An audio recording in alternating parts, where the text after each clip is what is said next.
পেঁয়াজের ঝাঁজে আবারও কাবু ক্রেতারা। আকাশ ছোঁয়া হয়ে উঠেছে নিত্য প্রয়োজনীয় এই পণ্যের মূল্য। সারা দেশের মতো বগুড়ায় মাত্র কয়েকদিনের ব্যবধানে পেঁয়াজের কেজি প্রতি ৪০ থেকে ৫০ টাকা পর্যন্ত বেড়ে যাওয়ায় বিপাকে পড়েছেন সাধারণ ক্রেতারা। বাজারে অস্থিরতা বাড়ায় ক্রেতাদের মুখে এখন একটাই প্রশ্ন, পেঁয়াজ কি সোনার চেয়েও দামি? গত সপ্তাহে বগুড়া শহরের বিভিন্ন বাজারে প্রতি কেজি পেঁয়াজ বিক্রি হচ্ছিল ৭০ থেকে ৭৫ টাকায়, কিন্তু কয়েকদিনের ব্যবধানে দাম বেড়ে এখন তা দাঁড়িয়েছে ১১০ টাকা থেকে ১২০ টাকায়। পাইকারি বাজারেও পেঁয়াজ বিক্রি হচ্ছে ৯৫ থেকে ১০০ টাকা কেজিতে। ফলে খুচরা বিক্রেতারাও চাপে পড়েছেন, কারণ ক্রেতারা এখন আগের তুলনায় কম পরিমাণে পেঁয়াজ কিনছেন। ক্রেতাদের অভিযোগ, প্রতি বছরই এক শ্রেণীর মজুতদার ও অসাধু ব্যবসায়ী সিন্ডিকেট করে কৃত্রিম সংকট তৈরি করে দাম বাড়িয়ে দেয়। এবারও তার ব্যতিক্রম হয়নি। বাজারটা সিন্ডিকেটেই চলে, সব সময়ের জন্য এটা সিন্ডিকেট, শুধু এখন না, সবসময়। এই যে এখন শীতের সময় আসতেছে, সবজি বা সব কিছুর দাম কমে যাওয়ার কথা, সেটা কমতেছে না, আরও দেখা যাচ্ছে যে পরিমাণ চাহিদা হচ্ছে তার তুলনায় আমরা কম মূল্যে পাচ্ছি না। পেঁয়াজের কথাই বলি, পেঁয়াজের মূল্য হিসেবে কিন্তু এখন অনেক কম হওয়ার কথা, কিন্তু দিন দিন খালি বেড়ে যাচ্ছে।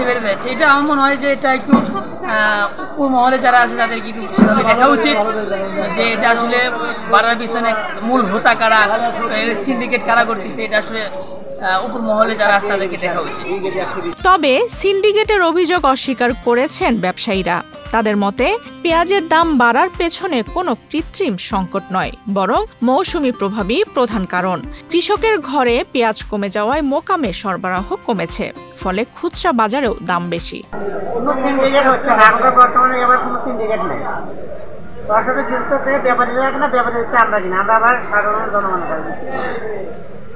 আমদানিটা কমে যাওয়ার ক্ষেত্রে এমন দামটা বেড়ে যাবে। সিন্ডিকেট বলে কিছু ওগুলো মিছে। এখন শেষ টাইমে তা যারা এই কথাটা বলে তাদের মাথায় আসলে ভ্যালু বলে কিছুই নাই। কেমনি একবার চিন্তা করা হয় না যে গতবার এই টাইমে বিভিন্ন দেশের পেঁয়াজ ছিল, তারপরেও বাংলাদেশের পেঁয়াজ খাওয়া লাগছে 160 টাকা কেজি, আর এবার তো কোনো দেশের পেঁয়াজ নাই, শুধু আমাদের বাংলাদেশে পেঁয়াজ।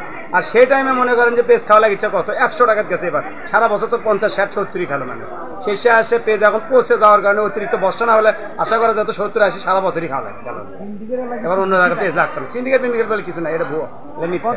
বগুড়ার রাজাবাজার ব্যবসায়ী সমিতির উপদেষ্টা পরিমল প্রসাদ রাজ জানান, এবছর পেঁয়াজের আমদানি খুবই সীমিত ছিল, ফলে বাজার পুরোপুরিভাবে দেশি পেঁয়াজের উপর নির্ভর। ডিসেম্বরে বাজারে নতুন পেঁয়াজ আসতে পারে, তখন দাম কমে স্বাভাবিক অবস্থায় ফিরবে বলে আশা ব্যক্ত করেন তিনি। যে দাম হঠাৎ করে বেড়ে যাওয়ার কারণ হচ্ছে আপনার কয়েকদিন আগাতার বৃষ্টি হয়েছে, আপনি জানেন।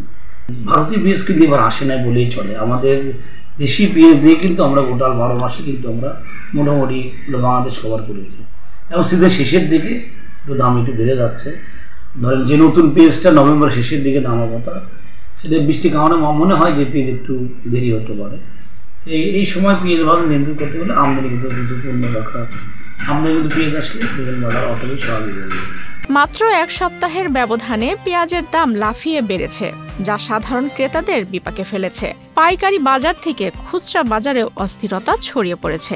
এখনই দামের লাগাম টানতে না পারলে নিত্য প্রয়োজনীয় এই পণ্যের বাজারে আরও চাপ পড়ার আশঙ্কা রয়েছে বলে মনে করছেন সংশ্লিষ্টরা। আফসানা রিপা, বাংলাদেশ প্রতিদিন।